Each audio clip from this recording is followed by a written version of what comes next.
इस बार बीजेपी की सीटें 50 भी नहीं आनी चाहिए थी। ये चोरी के वोटों के माध्यम से इतनी सारी आ गई हैं 240।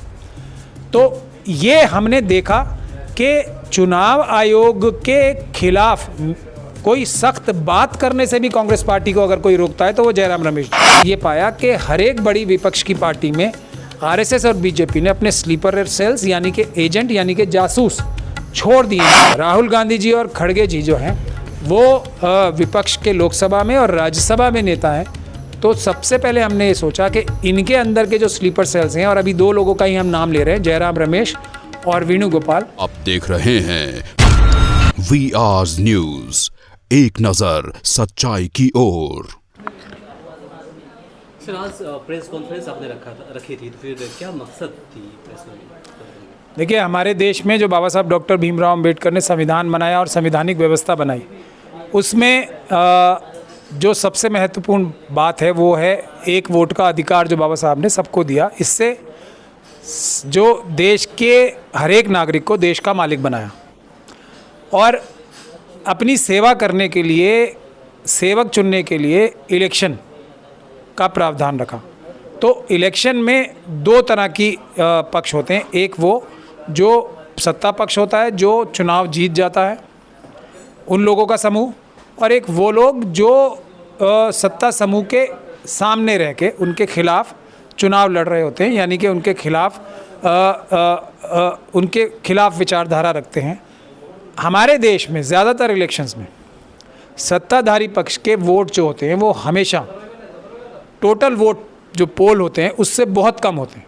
जैसे इस बार का भी देखा जाए तो मोदी जी को 40% वोट भी देश की जनता ने नहीं दिए। 60% से भी ज़्यादा लोगों ने मोदी जी के खिलाफ इस लोकसभा में चुनाव दिए हैं, आरएसएस और बीजेपी के खिलाफ वोट दिए।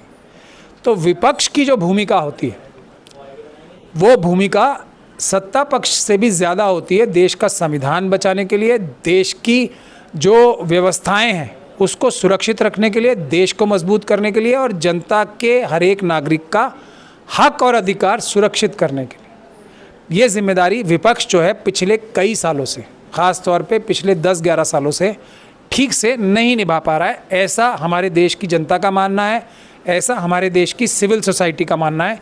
तो हम लोगों ने जो एक ये वोट चुराने की मशीनों के खिलाफ जो आंदोलन शुरू किया था, जो पेपर बैलेट वापस लाने का आंदोलन शुरू किया था इस 2024 की जनवरी 5 से मिशन सेफ कॉन्स्टिट्यूशन ने, जिसको बाकी सारे संगठनों ने भी समर्थन किया और हम सब लोगों ने मिलकर साथ जो एक आंदोलन रत हैं हम, उसमें अब हम लोगों ने ये महसूस किया है कि जो विपक्ष की पार्टीज़ हैं उन लोगों ने अगर हमारा साथ दिया होता तो ये चुनाव की दशा, और देश में जनता के वोटों से चुनी हुई सरकारें आती, ये चोरी के वोटों से चुनी हुई सरकारें नहीं होती। तो अब हमने, और उसकी भी हमने गुण एक विश्लेषण किया कि जो पॉलिटिकल पार्टीज़ हैं क्या उनमें क्या खराबियां हैं जो वो एक मजबूत विपक्ष का रोल नहीं अदा कर पा रही।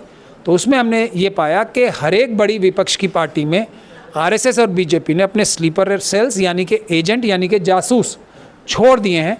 और कांग्रेस क्योंकि सबसे बड़ी विपक्ष की पार्टी है, राहुल गांधी जी और खड़गे जी जो हैं वो विपक्ष के लोकसभा में और राज्यसभा में नेता हैं।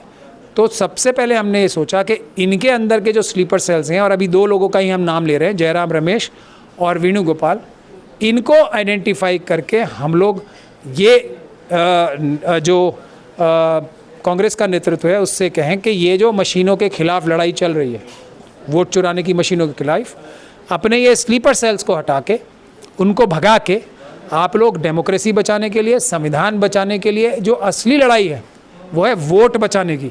तो वोट बचाने के लिए आप लोग सामने आए, इन मशीनों के खिलाफ हमारे इस आंदोलन को लीड करें, ऐसा हम रिक्वेस्ट करने जा रहे हैं। 15 नवंबर यानी कि आने वाले शुक्रवार को 4 बजे AICC 24 अकबर रोड के दफ्तर। आइडेंटिफाई कैसे करेंगे आप? आपने बोला कि उसके अंदर भी, कांग्रेस के अंदर भी स्लीपर सेल है बीजेपी के, आरएसएस के, तो आइडेंटिफाई कैसे करेंगे? क्या प्रूफ आपके पास में है कि वो उनके हैं? 2 लोगों को हमने आइडेंटिफाई किया है अभी, और लोगों को भी किया है, लेकिन अभी हम चाहते हैं कि कांग्रेस अपने आप एक मंथन करे। हम लोगों तो 2 लोगों को आइडेंटिफाई कर रहे हैं, और उनका सबसे बड़ा सबूत ये है हरियाणा का इलेक्शन और लोकसभा का इलेक्शन। जिस तरीके से ये जो वोट चुराने की मशीनों का इस्तेमाल मोदी जी और इलेक्शन कमीशन के जो अधिकारी हैं राजीव कुमार जी मिल के वोट चुरा रहे हैं जनता के, और सही जो जनता का आदेश है उसको इलेक्शन में कन्वर्ट नहीं होने दे रहे। जैसे इस बार बीजेपी की सीटें 50 भी नहीं आनी चाहिए थी, ये चोरी के वोटों के माध्यम से इतनी सारी आ गई हैं 240। तो ये हमने देखा कि चुनाव आयोग के खिलाफ कोई सख्त बात करने से भी कांग्रेस पार्टी को अगर कोई रोकता है तो वो जयराम रमेश जी। इन मशीनों के खिलाफ कुछ भी मजबूत कार्रवाई करने से कोई रोकता है तो वो जयराम रमेश जी और वेणुगोपाल जी। तो ये तो बुनियाद है ना, सब बेईमानियों की बुनियाद ही ये मशीनें हैं। वोट की चोरी सबसे बड़ी चोरी है देश में, पैसे की भी, इलेक्टोरल बॉन्ड से भी चोरी, वोट की चोरी है। क्योंकि अगर वोट की चोरी नहीं होगी तो अच्छी सरकारें आती। आज कांग्रेस पार्टी और इंडिया गठबंधन देश में सरकार बनाई हुई थी और आज आरएसएस और बीजेपी के बहुत सारे लोग जेलों में होते। देश के लाखों लाखों करोड़ जो पैसे चुराए ने शायद ये वापस आते और देश की 80 करोड़ जनता को 5 किलो अनाज के लिए मोहताज नहीं होना पड़ता। तो इतना बड़ा नुकसान किया है कांग्रेस के अंदर के जो स्लीपर सेल्स हैं उन्होंने। और जो ये चोरी वोट चुराने की जो स्कीम है इलेक्शन कमीशन की और मोदी जी की और आरएसएस की, उसमें सबसे बड़ा सहयोगी एक लचर सा अपना रिस्पांस देके, अभी भी जो हरियाणा का इलेक्शन हारने के बाद आप अगर जयराम रमेश जी की चिट्ठियाँ ही पढ़ेंगे, वेणुगोपाल जी की चिट्ठियाँ ही पढ़ेंगे, क्योंकि यही दोनों सबसे महत्वपूर्ण व्यक्ति हैं। इनके साथ भी बहुत सारे लोग हैं, हमें उनके भी नाम पता हैं और स्पेसिफिक रोल भी पता है। लेकिन अभी हम ये नहीं चाहते कि एकदम सबके नाम खोलें, लेकिन हम ये चाहते हैं कि कांग्रेस पार्टी की हाईकमांड मंथन करके इन सब लोगों को आइडेंटिफाई करे, क्योंकि उनके पास तो डायरेक्ट सबूत होंगे ना। कौन हर वो व्यक्ति जो कि राहुल गांधी जी के और खड़गे जी को रोकता है ये चुनाव की चोरी की मशीनों के खिलाफ आंदोलन करने से, वो सब आरएसएस के स्लीपर सेल हैं। ये एक सबसे बड़ा टेस्ट मैं आपको दे रहा हूँ। सर, ईवीएम पर लगातार आप लोग सवाल खड़ा करते आ रहे हैं, खास करके विपक्ष। आप तो विपक्ष में भी नहीं हैं, आप तो एक जाने माने अधिवक्ता है, आपका काम प्रोफेशन है, वकीलगिरी करना है। दूसरा बड़ा सवाल यह है कि जब सुप्रीम कोर्ट में कई बार इस मुद्दा को लेकर PIL दाखिल किया, क्योंकि सुप्रीम कोर्ट में झूठा एफिडेविट इलेक्शन कमीशन ने फाइल किया था, ये हमने साबित कर दिया है रामपुर का चुनाव लड़के भी सारे सबूत जुटा के। सर, अब जब तमाम तरीके के इलेक्शन हो जाते हैं इसके बाद फिर ईवीएम हटाओ के नारे आप लोग इकट्ठे हो जाते हैं। जब ये लोकसभा के इलेक्शन होने वाले थे उस समय भी आपने तमाम तरीके की प्रेस कॉन्फ्रेंस करके ईवीएम हटाओ का नारा दिया था, लेकिन वो कहीं तक जो है साबित होता नज़र नहीं आ रहा, उस पर कोई अमल करता हुआ दिखाई नहीं दे रहा। हालिया में अभी हरियाणा में इलेक्शन हुए, 1 घंटे तक पूरा का पूरा चुनाव आयोग शांत रहा, इसके बाद बढ़ती हुई कांग्रेस डाउन होकर फिर बीजेपी बढ़ गई। कहाँ सर आप बार बार प्रेस कॉन्फ्रेंस करके अपना और देश के लोगों का भी टाइम बर्बाद कर रहे हैं? नहीं, हम तो आंदोलन कर रहे हैं ना। आपने खुद ही हमारे जो सवाल पूछा उसमें जवाब भी दे दिया स्वयं अपना। जीतता जिताता चुनाव क्यों हार गए? क्योंकि चोरी की मशीनों से।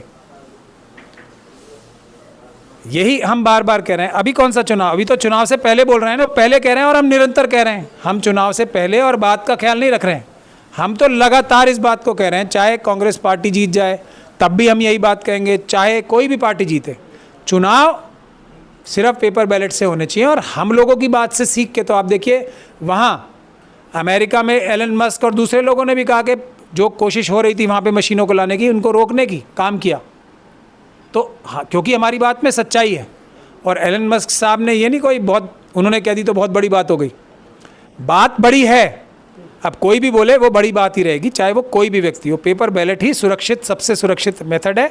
उसके अलावा कोई भी मेथड देश की जनता को स्वीकार्य नहीं है। बाकी सब मेथड से चोरी होने की गुंजाइश सबसे ज़्यादा है। सर, ईवीएम जिस देश में बनी है वहाँ पर भी बैन है, लेकिन आप लोग लगातार इसका मुद्दा उठाते रहते हैं, फिर भी सरकार के कान में जू नहीं रेंगती। तो ये मुद्दे कब तक उठते रहेंगे और कब जाके इन मुद्दों का समाधान होगा? जब तक ये मुद्दा उठता रहेगा, कोई भी व्यक्ति जो ईमानदारी से चुनाव चाहता है वो कभी भी मशीनों से चुनाव की बात भी नहीं कर सकता।